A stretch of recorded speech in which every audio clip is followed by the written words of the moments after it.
Hi, this is Kim Speedick from 10 Sigma. Welcome to episode 33 of Transition Tuesday.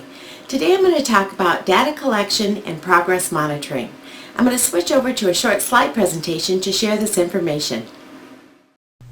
Data collection and progress monitoring for transition and behavior. Why we should collect data. First, to determine the student's present level of performance. Second, to make instructional decisions based on the data.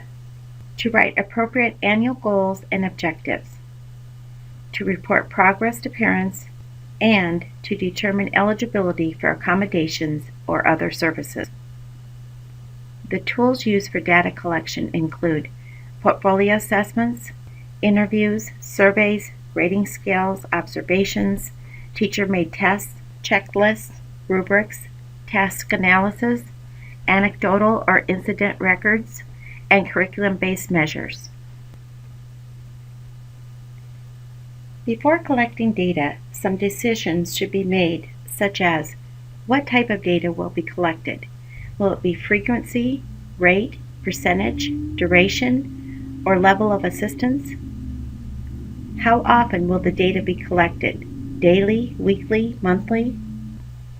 Where will the data be collected? On the job, at school, in structured settings, at recess? And who will collect the data? A paraprofessional, teacher, job coach, or employer? Let's look at an example of an annual goal and then the data decision.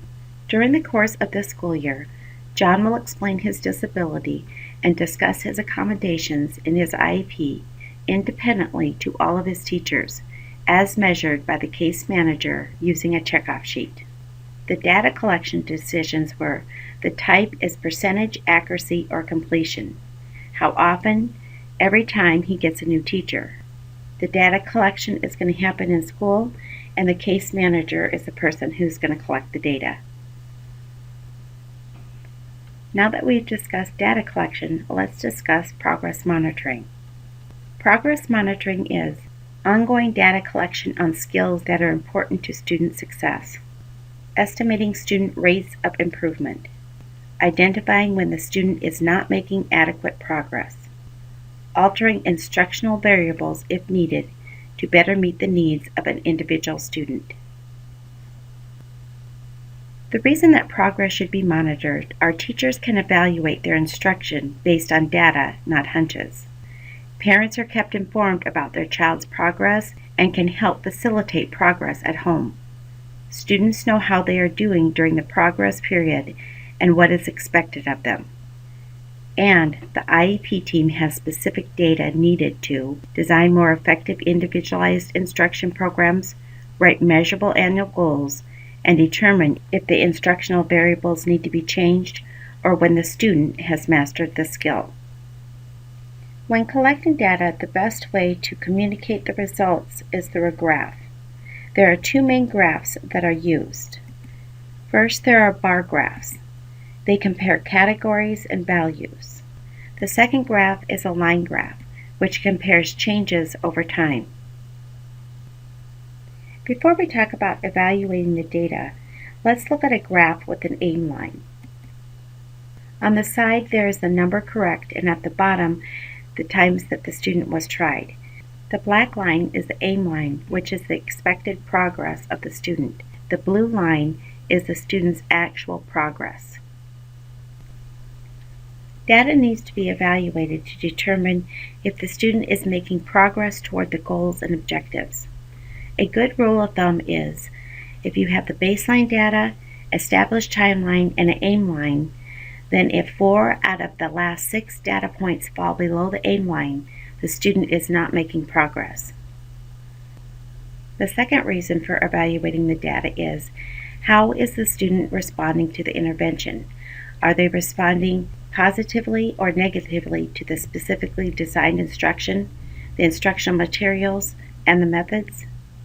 And third, other things you should consider when evaluating the data is the teacher implementing the instructional strategies? Is the student actively engaged in instruction and attends school regularly? Is the aim line correctly identified based on the present levels of performance? Therefore, appropriate identification of annual goals and objectives have been established. Let's look at patterns in the data and how to interpret them. For example, if a goal or objective is to increase, the line should be going up. Decrease, the line should be going down. And maintain, the line should be steady. Some different patterns would be for errors or behaviors: decreasing, increasing, flat, stalled, or it meets the aim line. For prompts and assistance, the same thing: increasing, decreasing, flat, stalled, or meets the aim line. Interpretation of the data could be to continue instruction, to go back and teach prerequisite skills, to provide more step-by-step support, provide more practice, or generalize the skill and move on to a new skill. After looking at the pattern, if the student is not making adequate progress, here are some ways to adjust the instructional variables. Change the student setting or instructional group. Use different curriculum or materials. Allow more time to make progress. Teach or reteach the prerequisite skills. Peer tutoring or paraprofessional support. Using a different strategy. Allowing the student more time to practice, or getting the parents involved to help the student make progress. For today's bonus, I will be sending you links to data collection and progress monitoring tools and graph templates. Thank you for watching the video. I hope you use this information to help you determine whether your students are making adequate progress. Be sure to check your email for the bonus we just sent over. If this is the first time you've ever seen an episode of Transition Tuesday, click the link below to receive the bonus. Be sure to like and share the video and leave your comments and suggestions for a future episode of Transition Tuesday. Like always, have a great week. See you next Tuesday.